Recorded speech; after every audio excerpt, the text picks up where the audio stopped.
She worked for him for years, invisible, scrubbing his floors in silence. Then a blind date handed her a $1 bill as payment for her company, and the diner erupted in laughter. What she didn't know, her employer had been watching from outside, and what the Vampire King does to men who humiliate what's his changes everything. The dollar bill landed on the table with a sound that seemed louder than it should have been. Alisa stared at it, crumpled, stained with what looked like ketchup on one corner. A $1 bill, sliding across the sticky surface of the booth table at Jerry's diner like an insult made physical. "There's your budget for tonight," Damien said, loud enough that the couple 3 booths overturned to look. $1. That's about what this date is worth, don't you think? Her throat closed. Around them, the diner seemed to pause, conversation stuttering, forks stopping midway to mouths. Even the hiss of the grill in the kitchen felt like it was waiting for her response. "I don't understand," Alisa managed, though she understood perfectly. She'd understood the moment she'd walked in and seen his expensive leather jacket, his cold assessment of her secondhand coat, the way his eyes had traveled over her like she was something he'd stepped in. "Really?" Damien leaned back, arms spread across the top of the booth. "Let me make it simple. My cousin said you were desperate for a date. Looking at you, I believe it. So here's the deal. You get $1. Buy yourself a coffee. I'll eat, you'll watch, and we'll call this whole sad experiment done in about 30 minutes. Sound good?" Someone laughed. A sharp, cruel bark from the counter where 2 men in construction gear sat. Then a woman near the window giggled, badly disguised as a cough. Alira's hands shook in her lap.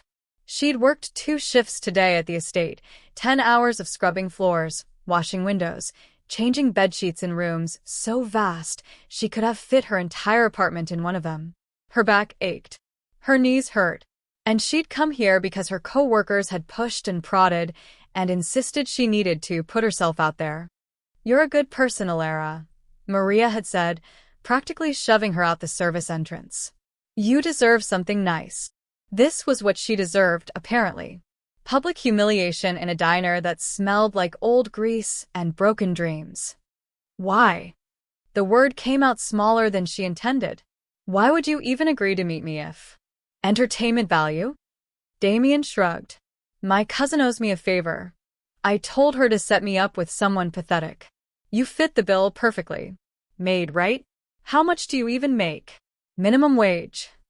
The construction workers were openly staring now. The couple that had been looking at menus were recording on their phone, barely trying to hide it. The waitress near the register had her hand over her mouth, eyes wide with second-hand embarrassment. Alisa reached for the dollar with trembling fingers. Not to take it, to push it back across the table, to stand up, to leave with whatever scraps of dignity she could gather. But Damien's hand slammed down on top of hers, pinning both her and the dollar to the table. You take that dollar, sweetheart. I want everyone here to see exactly what you're worth." Something cracked inside her chest. Not broke. That would come later, when she was alone in her apartment. This was smaller, sharper. The sound of hope realizing it had been stupid to exist in the first place. She pulled her hand away, leaving the dollar behind. "Keep it," she whispered. "You obviously need it more than I do." It wasn't a good comeback. It wasn't clever, but it was all she had. Alisa stood, grabbed her coat, and walked toward the door. Behind her, Damien's laughter mixed with the scattered chuckles of strangers who'd witnessed her humiliation and would forget about it before their food arrived. She pushed through the glass door into the cold night air, and only then did she let the tears come. Outside, 20 feet away in the shadow between 2 buildings, someone who was very definitely not human watched the entire scene with eyes that had begun to glow red. Lucien had lived for 843 years. He'd seen empires burn. He'd watched plagues sweep across continents. He'd stood in throne rooms and battlefields, in palaces and dungeons, and witnessed every variation of human cruelty the species could devise. Very little moved him anymore. But this casual, calculated destruction of someone who worked in his home, who hummed while she cleaned, who never asked for anything. This ignited something ancient and cold in his chest. He'd come downtown tonight wearing his human disguise because even vampire kings sometimes needed to remember what the mortal world looked like without the filter of power. He'd been walking past the diner when he'd glimpsed Alisa through the window, sitting across from a man whose body language screamed predator. Curiosity had made him stop. Concern had made him listen. And now rage, quiet and absolute, made him follow. Inside the diner, Damien was ordering the house special, laughing with the waitress about dodging a bullet. His phone was out, probably texting someone about his successful humiliation. The cruelty was too smooth, too practiced. This wasn't a bad date. This was a performance. Lucien's enhanced hearing caught fragments of other conversations. Did you see her face? God, that was brutal. I'm definitely posting that video.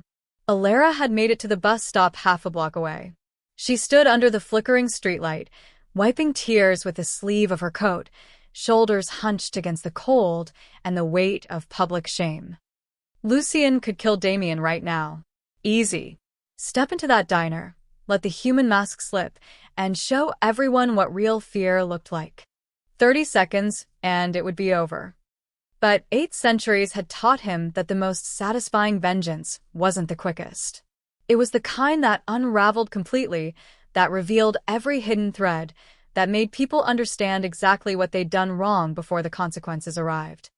So instead of killing Damien immediately, Lucien followed him when he left the diner 40 minutes later.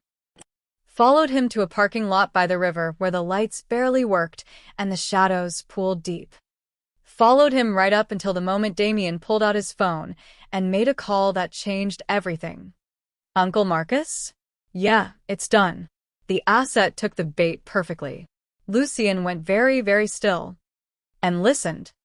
And learned that this wasn't just about cruelty at all. It was about war. Damien leaned against his BMW, scrolling through the videos people had already posted online. The Maid's Humiliation had gone semi-viral in local groups, 300 shares and counting. Perfect. He hit speed dial. His uncle answered on the first ring. Well, Marcus Kane's voice was gravel and gunpowder. Did she break? Like glass, Damien reported, grinning at his reflection in the car window. Public crying, complete emotional collapse. The whole diner watched. Got it on video from multiple angles. She's vulnerable as hell now. Good. Very good, papers rustled in the background. We've been monitoring that estate for 7 months. The owner matches every profile marker for a high-level vampire. Reclusive, wealthy, no documented history before 30 years ago. If he has any attachment to his human staff, he'll react to this. Damien frowned. You really think some maid matters to a vampire king? They always develop attachments eventually, Marcus said. It's their weakness. They live for centuries, watch everyone die, and sooner or later they start caring about the humans around them. Some twisted form of loneliness. We've documented it in 43 cases. You break what's theirs. They reveal themselves. Genius, Damien checked his watch. So, what happens when he surfaces?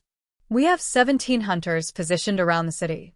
The moment he makes a move, confronts you, tries to help the girl, anything, we track him. Follow him back to his real location. Then we strike when he thinks he's safe. Damien whistled. This is bigger than I thought. This is the future of hunting, Marcus said, and his voice carried the weight of absolute conviction. For 300 years, hunters have fought these creatures directly. We lose every single time. They're stronger, faster, they have magic. But psychology? Human vulnerability? That's our weapon. We've already identified 17 targets across the region, humans connected to suspected supernaturals. We humiliate them, traumatize them, make them need protection. And when their vampire friends come running, we're ready. In the shadows 30 feet away, Lucien stood absolutely motionless. His enhanced hearing captured every word with perfect clarity, and each syllable carved itself into his mind like a blade. This wasn't personal cruelty.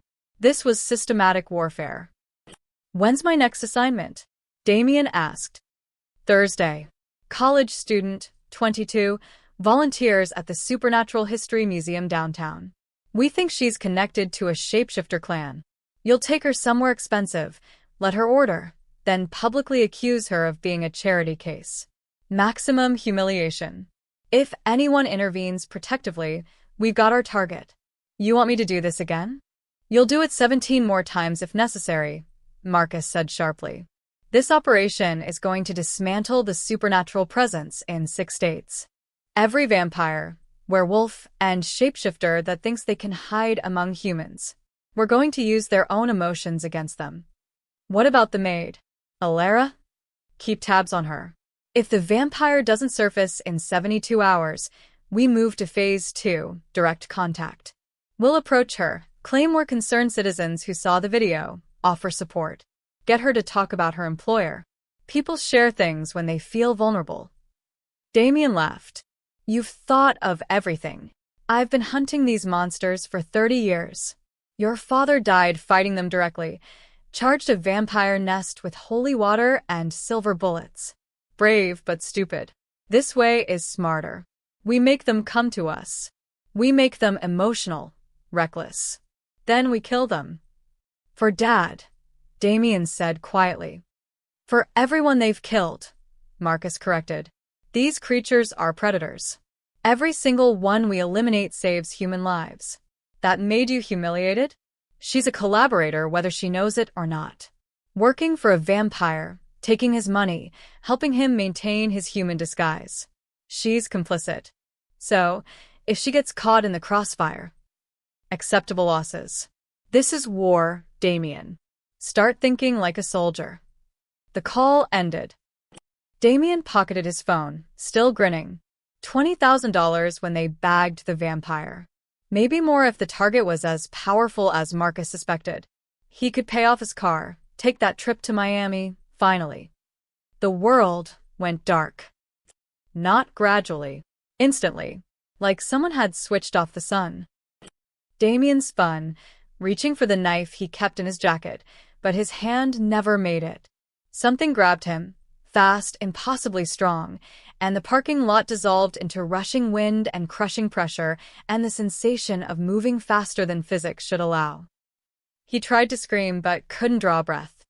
And then everything stopped. Damien collapsed onto cold stone, gasping, his vision swimming. When his eyes finally focused, he saw vaulted ceilings, iron sconces casting flickering light, and walls that looked older than the country itself. Where? He choked out. My home, a voice said from the shadows. Cold, ancient, absolutely certain. The estate your uncle has been monitoring for 7 months. A figure stepped into the light, and Damien's blood turned to ice. The man from outside the diner. But different now. No human disguise. Eyes glowing red. Skin too pale. Moving with a stillness that didn't exist in living things. You're going to tell me everything, Lucien said softly. Every hunter. Every location. Every single human you've targeted. I'm not telling you shit. Lucien's hand shot out, gripping Damien's throat. Not choking. Just holding with casual, terrifying strength. Yes, the Vampire King said. You will. And then Damien felt something slide into his mind like ice water, and his resistance crumbled like sand. Compulsion felt like drowning in reverse, water forcing its way out of Damien's lungs instead of in, pulling truth with it whether he wanted to speak or not. Tell me about the Hunter Network, Lucien commanded, and Damien's mouth opened against every instinct of self-preservation. 73 active hunters across 6 states, he heard himself say. My uncle Marcus Kane runs the Eastern Division. Philadelphia headquarters, with satellite cells in Boston, Baltimore, Richmond. They've been fighting supernaturals for generations, but kept losing. Too many deaths. So they adapted. Lucien's red eyes narrowed. Adapted how? Psychological warfare. The words spilled out like blood from a wound. Stop fighting vampires directly. Target the humans around them instead. Make those humans vulnerable, emotionally broken, physically isolated, desperate for protection. Then wait for the supernatural to reveal itself, trying to help. The 17 targets your uncle mentioned. Vulnerable humans connected to suspected supernaturals, Damien confirmed, still unable to stop talking. Museum volunteer whose colleague disappeared near vampire territory. Bartender who serves a suspicious late-night crowd. College student who researches folklore obsessively. Librarian in a town with too many missing persons cases. Social worker who advocates for homeless youth in werewolf areas. Lucien's jaw tightened. And Ilera? Works at an estate we've been monitoring. Reclusive owner with no background before 30 years ago. Massive unexplained wealth. Property older than records show. Classic vampire profile. Damien's voice cracked. We put her on the vulnerability list 3 weeks ago. The blind date was operational protocol. Public humiliation to create emotional instability. Makes targets easier to manipulate later. You weren't trying to lure me out. You were preparing to use her. Both the compulsion dug deeper, pulling out strategy. Damien had only half understood himself. If you showed yourself, perfect, we'd track you. If not, we'd approach her in a week, pretend to be concerned citizens who saw the viral video. Offer friendship, support. Get her to talk about you, about the estate, about security vulnerabilities. People share everything when they think someone cares. Lucien released Damien's throat and stepped back. The compulsion remained, keeping Damien pinned to the wall by invisible threads of vampire magic. Your uncle called this the future of hunting, Lucien said quietly. He did. He's expanding the operation. Plans to identify 200 human assets within a year. Build a comprehensive database of every person connected to supernatural entities. Then systematically break them. Use them. Turn them into intelligence sources or bait. Damien's own words horrified him, but he couldn't stop. He calls it the Human Leverage Initiative. Every vampire has human staff. Every werewolf pack has human-adjacent families. Every shapeshifter maintains human identities. We catalog those connections, then weaponize them. Many hunters know about this strategy. All of them. It's doctrine now. Marcus presented it to the National Council last year. Unanimous approval. 12 regional divisions adopting the protocol. They're training hunters in psychological manipulation, surveillance, social engineering. The whole network is shifting from warriors to intelligence operatives. Lucien's expression remained perfectly neutral, but his hands clenched at his sides. And the humans you destroy in the process. Acceptable casualties, Damien's voice went flat. Marcus says anyone who works for monsters is complicit. They enable supernatural survival. They're not innocent. Ilera cleans floors, Lucien said softly. She hums while she works. She leaves flowers in vases. She thinks no one notices. Tell me how that makes her complicit in anything. She helps you maintain your cover. Without human staff, you'd be exposed. You need people like her too. Damien's mouth clamped shut as Lucien raised a hand.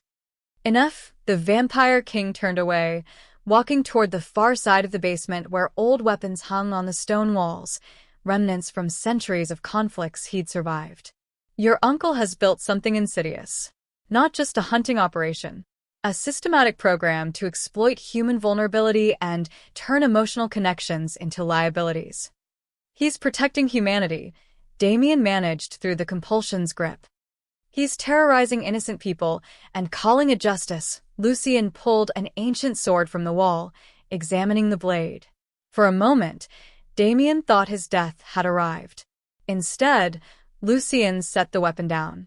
Killing you would accomplish nothing.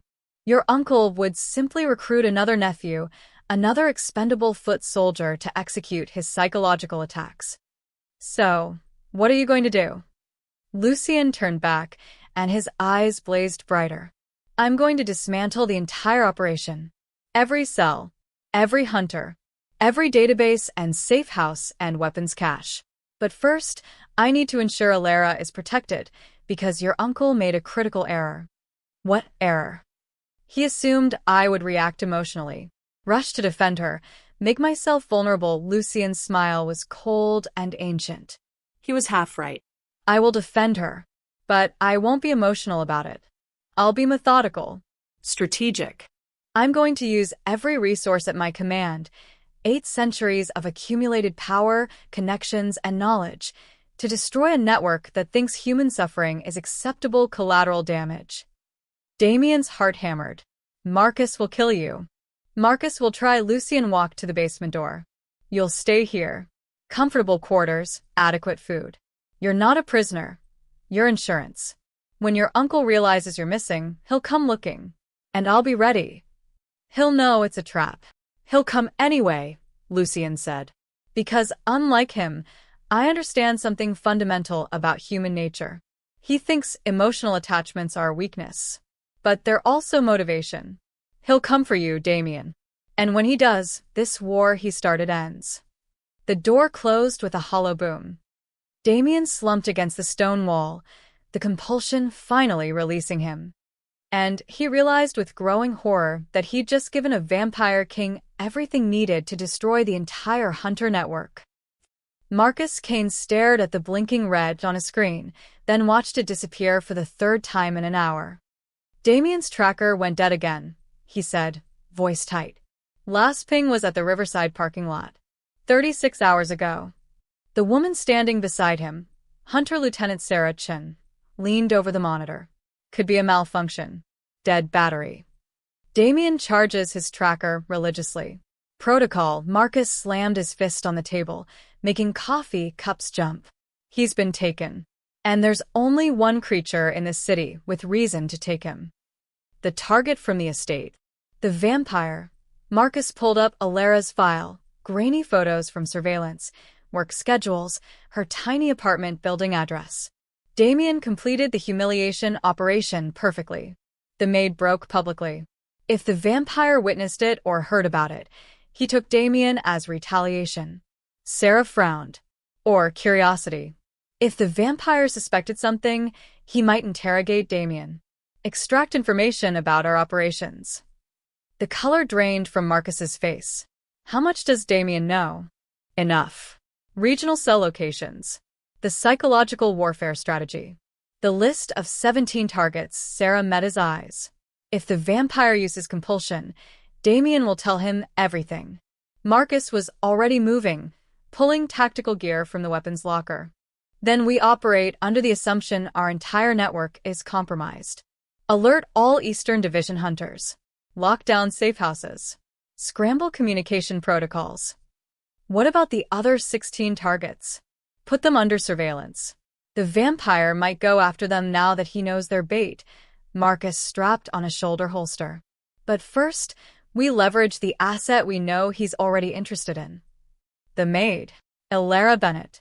26, works at the estate, lives alone, no family in the area.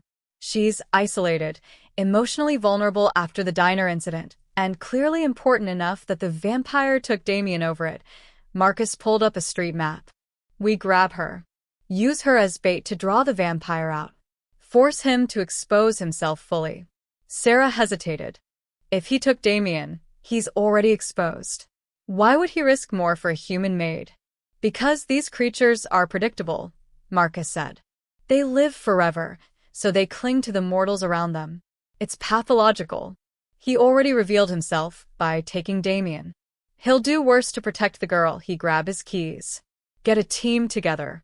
4 hunters, silver-loaded weapons, suppression equipment. We intercept her on her way home from work tonight. Alara left the estate at 7 p.m., exhausted and grateful the day was over.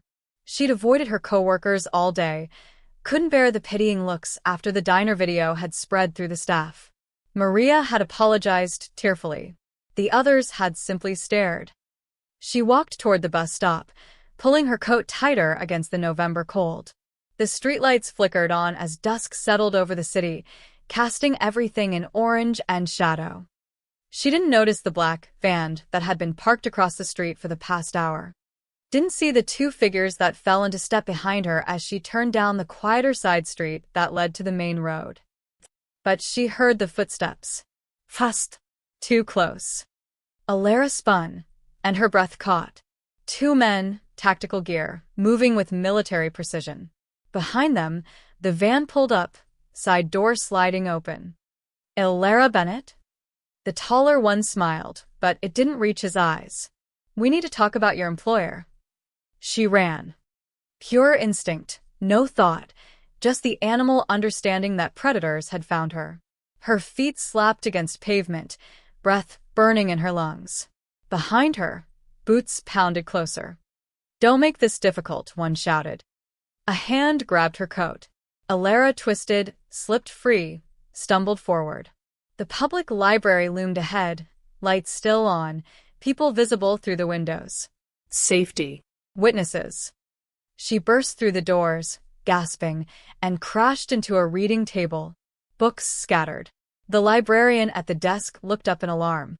Please, Ilera choked out. Men chasing me. The two hunters stopped at the library entrance. Through the glass doors, Ilera saw them assess the situation. 20 people inside, security cameras, 2 public. One of them pulled out a phone. She's in the Madison Street Library, he said. North entrance. We can't extract without civilian witnesses. The librarian was beside Ilera now, hand on her shoulder. Are you all right? Should I call the police? Ilera couldn't answer, couldn't breathe. The hunters remained outside, watching, waiting. Then the streetlights went out.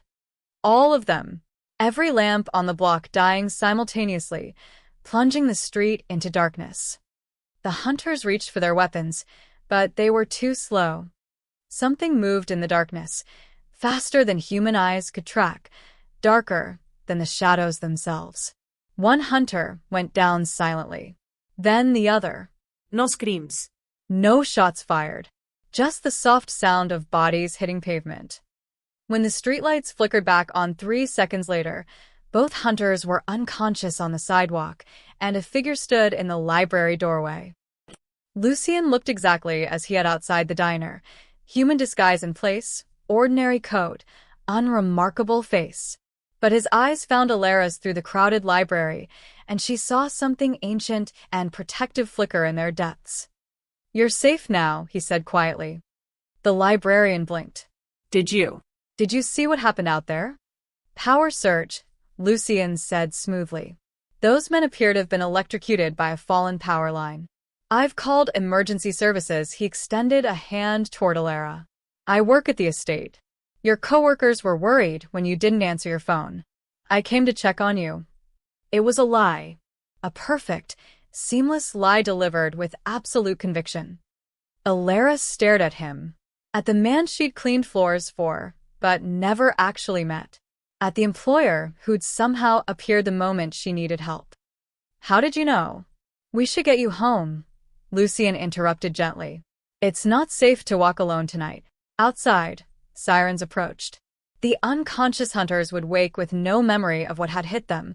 Compulsion could do that, erase minutes like they'd never existed. But Ilera knew. Somehow, impossibly, she knew. The man standing in the library doorway wasn't human at all. Ilera sat in the back of Lucien's car, hands trembling in her lap. The leather seats were soft, the vehicle utterly silent as it glided through dark streets. She should feel afraid. Every instinct screamed that she was in danger. But the men outside the library had terrified her. This man, this creature, had saved her. What are you? She finally whispered. Lucien's eyes met hers in the rearview mirror.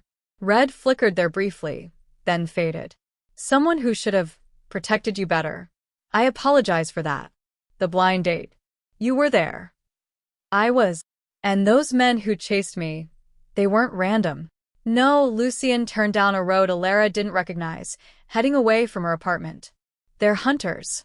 An organization that kills supernatural creatures. They targeted you to get to me. The words should have sounded insane. Instead, they made terrible sense. Because I work for you. Because they believe hurting you would make me careless. His voice went cold. They were wrong. It made me strategic.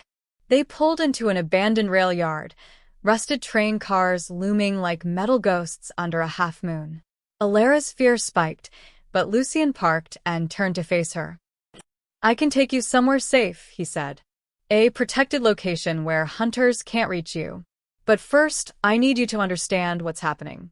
The man who humiliated you at the diner, Damien, was working for his uncle, a hunter leader named Marcus Kane. They've developed a new strategy. Identify humans connected to supernatural beings, traumatize them, then use them as bait or intelligence sources. Alara's stomach twisted. The date was fake. Calculated psychological warfare. You were one of 17 targets. Lucien's expression softened slightly. None of this was your fault. You were simply kind enough to work in my home, and they decided that made you expendable. What are you going to do? End them, no hesitation. No uncertainty. The entire network. Every hunter who thinks human suffering is acceptable collateral damage. How? Lucien's phone buzzed. He glanced at it, and something savage flickered across his face. It's already begun. 3 miles away, in a hunter safe-house basement, Marcus Kane's entire communication network went dark. Every screen, every radio, every encrypted channel the Eastern Division used to coordinate, dead. What the hell is happening? Sarah Chen shouted, slamming her laptop. We've got backups, redundancies. He's in our system, Marcus breathed. The vampire. He got our protocols from Damien and now he's… The lights died. Emergency backup kicked in, bathing everything in red. Then the screaming started from the armory. Marcus ran, gun drawn, and found 3 hunters unconscious on the floor.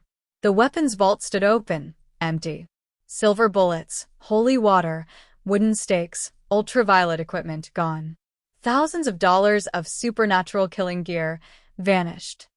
Sir, a hunter burst in from the garage. The vehicles slashed tires, destroyed engines. We're immobilized. Marcus's phone rang. Unknown number. He answered, hand shaking. Who is this?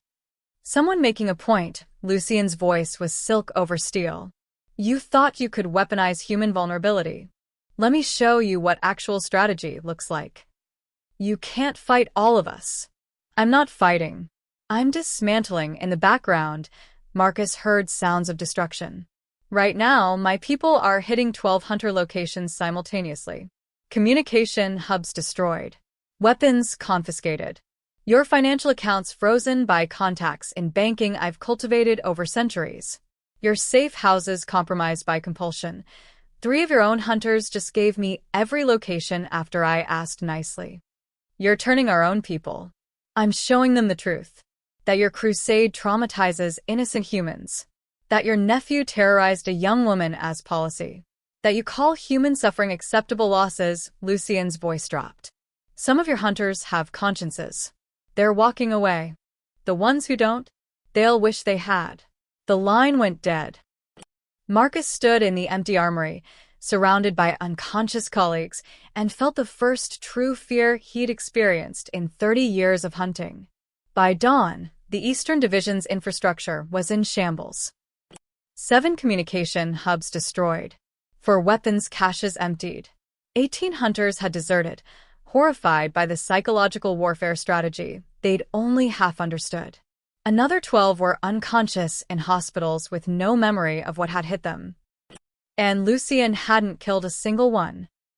In the rail yard, Alara watched Lucien coordinate through a series of phone calls in languages she didn't recognize. Watching him work was like watching a general command an army, precise, ruthless, and somehow still controlled. You're doing all this because of what they did to me? She asked when he finally set the phone down. I'm doing this because they built a system that treats human pain as tactical advantage, Lucien corrected. What they did to you was merely the moment I learned about it. He met her eyes. You were humiliated with a dollar bill in a public diner. They filmed it, shared it, planned to use your vulnerability to manipulate you later. That wasn't interrogation. That wasn't war. That was cruelty disguised as strategy. And now you're destroying them. Now I'm teaching them that supernatural beings aren't the only ones who can be strategic. He stood, offering his hand. Come. There's one more location to hit tonight. Marcus's primary headquarters. I'm going to end this personally. Alara took his hand and stood, legs unsteady. What happens after? After, you'll never be targeted again, Lucien promised. After, no hunter will dare weaponize human emotion. After, 17 innocent people won't be used as bait. He smiled, and it was terrifying and beautiful. After, everyone learns what happens when you underestimate a vampire king's capacity for strategic vengeance. The hunter headquarters clung to the cliffside like a fortress from another era, concrete reinforced with steel, narrow windows designed for defense, a single access road that could be easily monitored. Marcus Kane had chosen the location specifically because it was defensible against supernatural attack. He hadn't accounted for a vampire king who'd spent 8 centuries learning patience. Lucien stood at the base of the cliff as midnight approached, 5 figures flanking him. His elite guard, vampires he'd turned personally over the centuries, each one loyal beyond death. They wore dark tactical gear that made them nearly invisible against the rock face. "The girl stays in the car," Lucien said, glancing back at the vehicle where Alisa waited, watching through the windshield with wide eyes. "If anything goes wrong, you drive her to the Paris estate." "Understood." The youngest guard, a vampire named Thomas who'd been turned in 1847, nodded. "Nothing will go wrong, sire." "Confidence is good. Arrogance is fatal." Lucien turned back to the fortress. "They have holy water, ultraviolet lights, and enough silver ammunition to kill a dozen vampires. Respect the weapons even if you don't respect the men." Then he moved. 800 years of accumulated speed made him a blur against the rock. His guard followed, scaling the sheer cliff face with inhuman grace. They reached the fortress walls in seconds, dropping silently onto the concrete ramparts. 2 hunters stood guard.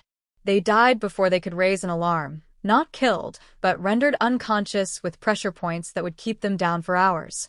Lucien didn't need death tonight. He needed dismantlement. Inside, alarms shrieked. "So much for stealth," Thomas muttered. "They knew we were coming," Lucien said calmly. "Marcus isn't stupid. He's just outmatched." They moved through corridors lit by emergency lighting. Hunters appeared, 8, 12, 15, pouring from barracks with weapons raised. Silver bullets tore through the air. Holy water grenades exploded against walls. Lucien's guard engaged with brutal efficiency. Centuries of combat experience against human reflexes honed over years. It wasn't a fair fight. Hunters went down, disarmed, their weapons stripped away and crushed. "The vault," Lucien commanded. "Destroy their intelligence." 2 vampires peeled off, heading toward the data center where hunter records were stored. Every file on suspected supernaturals, every strategic document, every piece of the Human Leverage Initiative, it would all burn tonight. Lucien descended deeper into the fortress, following the scent of gun oil and old fear. He found Marcus Kane in the command center, surrounded by 6 elite hunters with ultraviolet cannons aimed at the door. "You can't compel all of us before we fire," Marcus said, finger on the trigger. "UV light at this intensity will burn you to ash in seconds." "True," Lucien agreed, stopping in the doorway. "But you'll only get 1 shot. And I didn't come alone." His guard appeared from ventilation shafts, from ceiling panels, from shadows that shouldn't have concealed anything. The hunter spun, caught between multiple threats, and in that moment of confusion Lucien moved. He didn't kill Marcus. He disarmed him, faster than human eyes could track, and slammed him against the wall with one hand at his throat. "Where's Damien?" Marcus choked out. "Safe." Federal comfortable, Lucien's eyes blazed red. "Unlike the 17 humans you targeted for psychological destruction. Unlike Alisa, who you tried to kidnap yesterday. Unlike every innocent person your network has traumatized in the name of protection. They're collaborators. They're housekeepers and students and bartenders." Lucien's voice cracked like thunder. "You don't fight monsters, Marcus. You create them. You turned human vulnerability into a weapon and called it justice." Marcus spat blood. "We're saving humanity from predators." "I've lived 843 years, Lucien said softly. "I've killed, yes. Centuries ago, when I was young and angry. But I've also protected, built communities, funded hospitals, saved humans from plagues and famines and wars. What have you done besides terrorize the vulnerable? I've eliminated threats. You've traumatized a woman with a dollar bill and filmed her crying for your intelligence database. Lucien leaned closer. That's not hunting. That's sadism with paperwork. Behind them, explosions rocked the fortress. The data center, the weapons vault, the communication arrays, systematic destruction. You're destroying everything we built, Marcus whispered. Yes, Lucien released him, letting him collapse. I'm also releasing every supernatural creature you've imprisoned here. The werewolf you've kept sedated in cell block C. The shapeshifter you've tortured for information. The young vampire you captured last month. Marcus's eyes widened. They'll kill you for this, the other hunters, the National Council. Let them try. Lucien walked toward the cell blocks. But first, they'll have to explain to human authorities why their fortress contained evidence of kidnapping, assault, and illegal weapons trafficking. Anonymous tips have already been filed. The police arrive in 20 minutes. You're exposing us to human law. I'm exposing criminals to consequences. Lucien paused at the door. You wanted to weaponize human systems against supernaturals. Congratulations. Now human systems will dismantle your organization while I handle the supernatural side. He left Marcus in the ruins of his command center, surrounded by unconscious hunters and sparking equipment. In the cells below, Lucien found them. 3 supernatural prisoners, malnourished and terrified. He broke their chains with bare hands. Go, he commanded. Tell your people the Vampire King ended this. Tell them humans and supernaturals can coexist without organizations like this poisoning the peace. They fled into the night. 23 minutes later, police sirens echoed up the cliff road. By then, Lucien and his guard were gone, leaving only evidence and unconscious hunters for human authorities to process. In the car, Alisa watched Lucien emerge from the darkness, unharmed. Is it over? She asked. Almost, he said. One final move remained. The flash drive contained everything. Financial records showing hunter organizations laundering money through shell corporations. Video evidence of interrogations that crossed into torture. Documentation of the Human Leverage Initiative, 17 innocent civilians targeted for psychological warfare. Bank transfers paying young men like Damien to humiliate vulnerable women. Kidnapping logs. Assault records. Everything Marcus Kane and his network had done, compiled into one devastating digital package. Lucien stood in his study at dawn, the flash drive resting on his desk like a small bomb. Alisa sat across from him, having refused to leave despite his suggestions that she rest. You're giving this to the police? She asked. To multiple agencies simultaneously, Lucien confirmed. FBI for the interstate criminal activity. Local police for the assaults and kidnappings. Media outlets for the public interest angle. By noon, the Hunter organization will be fighting legal battles on 12 fronts. Won't that expose your world? No, Lucien pulled up files on his computer, carefully edited versions that removed any mention of vampires, werewolves, shapeshifters. The evidence shows a militant extremist group targeting civilians based on pseudoscience and conspiracy theories. No proof of actual supernatural activity. Just dangerous fanatics attacking innocent people. Alisa leaned forward, reading. You're making them look like the monsters. I'm making them look like what they are. Criminals who terrorize humans and justify it with ideology. Lucien pressed send, and the files began uploading to secure servers that would distribute them automatically. The supernatural elements stay hidden. But the human crimes? Those become very, very public. By 10 a.m., news outlets across 6 states were running the story. Militant group exposed. Secret organization targeted civilians in psychological warfare campaign. Hunter network revealed. Evidence shows systematic assault and kidnapping ring. FBI raids multiple locations. Extremist group used vulnerability lists to target victims. Marcus Kane watched the coverage from a holding cell, his fortress raided at dawn by federal agents who'd found exactly what anonymous tips had promised: weapons, prisoner cells, and enough documentation to guarantee decades in prison. His phone, confiscated but still logged into news apps, showed his organization being dismantled in real time. Hunters arrested across 6 states. Financial accounts frozen. Regional leaders taken into custody. The supernatural community stayed invisible throughout. The story was purely human, dangerous extremists preying on vulnerable people. How? Marcus whispered to the empty cell. The answer walked free through Central City Plaza while Marcus sat in custody. Lucien moved through the crowded plaza with Alisa at his side, the afternoon sun warm despite the November chill. Humans everywhere, shopping, laughing, living their ordinary lives with no idea that their world brushed against another one constantly. They don't know, Alisa said quietly.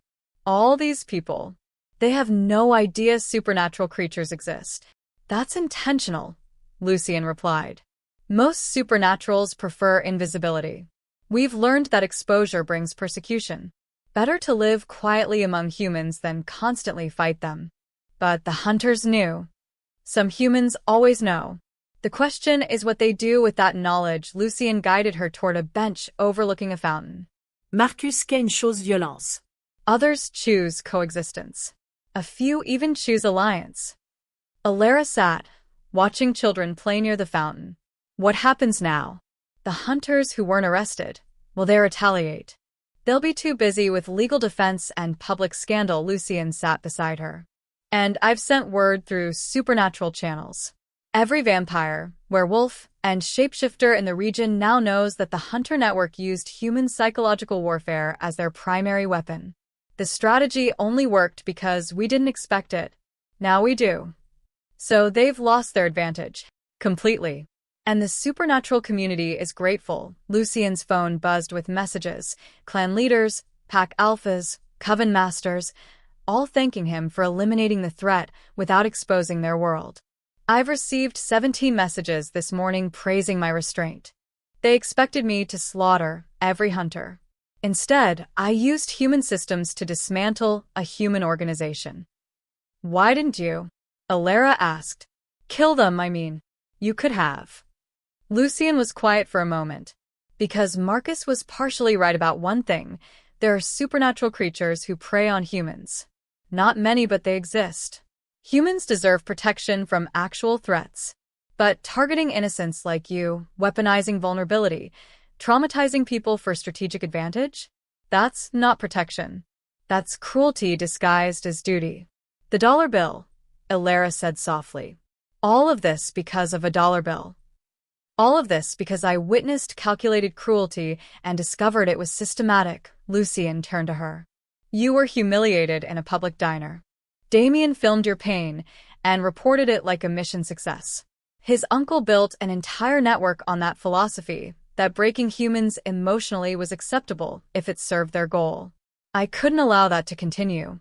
Alisa met his eyes. You changed everything. Human supernatural politics, hunter operations, the balance of power. All to protect people you don't even know. I know one of them, Lucien said simply. She works in my home. She deserved better. Around them, Central City continued its ordinary day. News played on screens in shop windows, hunter arrests, FBI investigations, criminal charges. The story would dominate headlines for weeks. But in the supernatural world, a different story was spreading. The Vampire King had rewritten the rules. He'd proven that strategic restraint was more powerful than violence. He'd dismantled a network without exposing the community. He'd turned one woman's humiliation into a catalyst for systemic change. What happens to me now? Alisa asked. I can't go back to just cleaning floors after all this. Lucien smiled. No. You can't.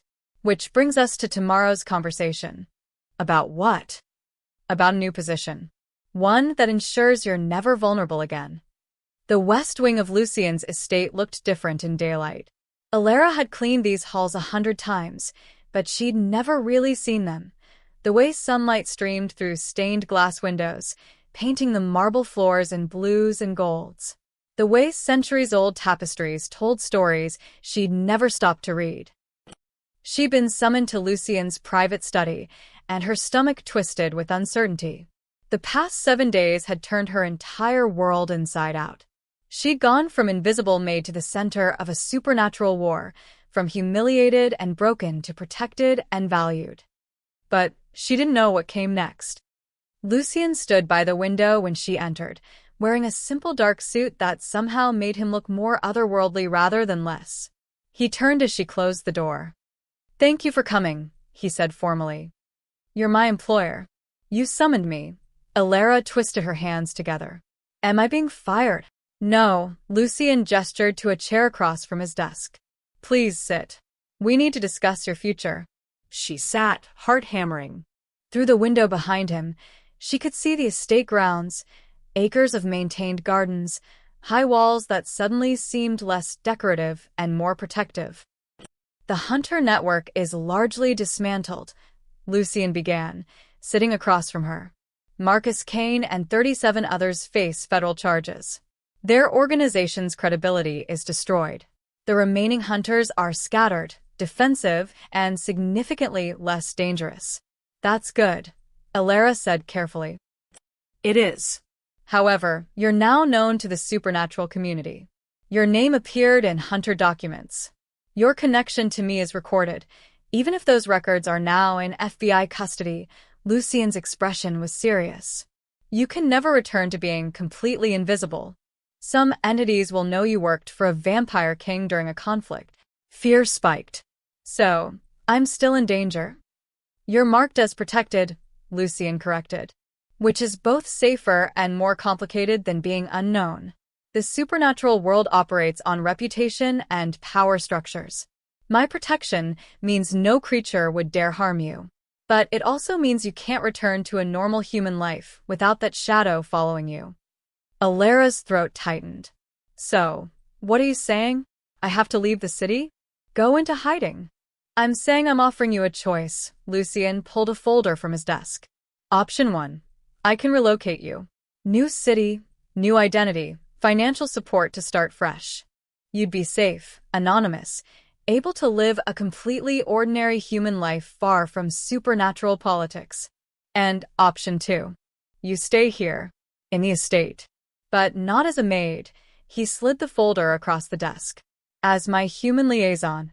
Alisa opened it, scanning documents she barely understood. Contracts, job descriptions, salary figures that made her dizzy. "A liaison does what, exactly?" "Bridges the gap between my world and the human one," Lucien explained. "Supernaturals are excellent at many things, but understanding modern human culture, navigating bureaucracy, maintaining appearances, these require human insight.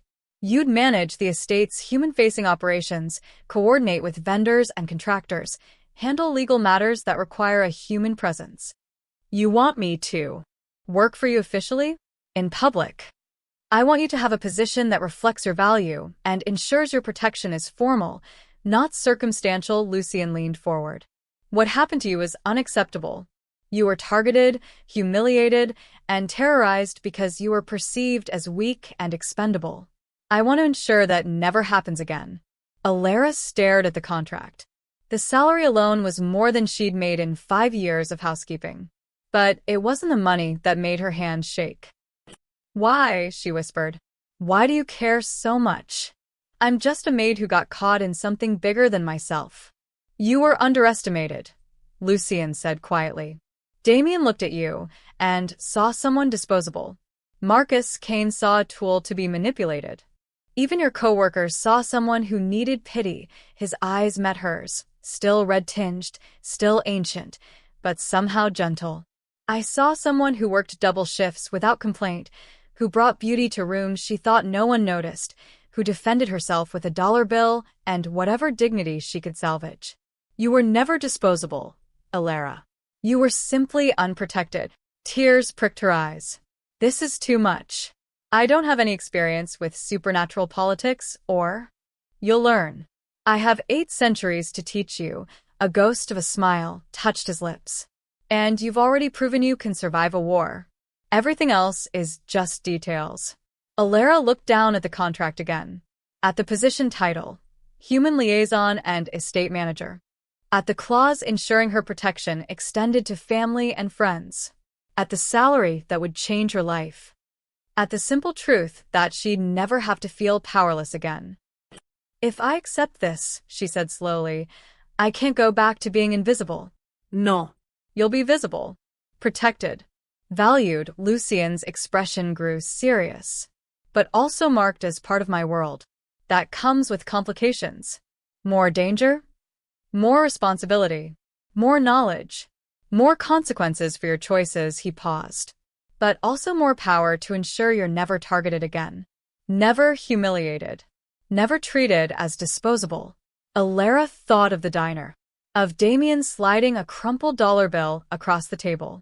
Of laughter following her into the cold night. Of being so small and invisible that cruelty felt casual.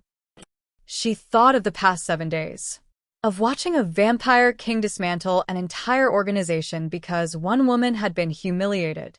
Of being protected instead of pitted. Of being valued instead of dismissed. She picked up the pen. Where do I sign? 3 months later, Alisa stood in the estate's main hall, coordinating a charity gala that would host 200 guests, half human, half supernatural, though the humans would never know. She wore a tailored suit and carried a tablet with schedules, vendor contacts, and seating arrangements. Maria barely recognized her. You look so different, her former coworker whispered during setup. You seem powerful. Alisa smiled. I was always worth more than $1. I just needed someone to prove it to me. That night, as guests filled the hall with music and laughter, Lucien found her on a balcony overlooking the grounds. You've done well, he said. The event is flawless. It's what you pay me for, but Alisa smiled as she said it. I pay you for many things. Excellence is simply expected. They stood in comfortable silence, watching the celebration below, humans and supernatural creatures mingling peacefully, unaware of the war that had made this possible. Do you regret it? Lucien asked. Accepting this role? Giving up a normal life? Alisa thought of her tiny apartment, her invisible existence, the exhausting cycle of double shifts and pity. Thought of a dollar bill and public humiliation and being so small the world could crush her without noticing. Then she thought of respect, protection, purpose. No, she said simply. I don't regret it at all. A single dollar bill, crumpled, stained, thrown across a table as an insult, had sparked a war that changed human supernatural politics, dismantled a hunter empire, and transformed one woman's place in the world. Alisa kept that dollar bill in a frame in her office now, a reminder of where she'd been and how far she'd come. She'd been underestimated once. Never again.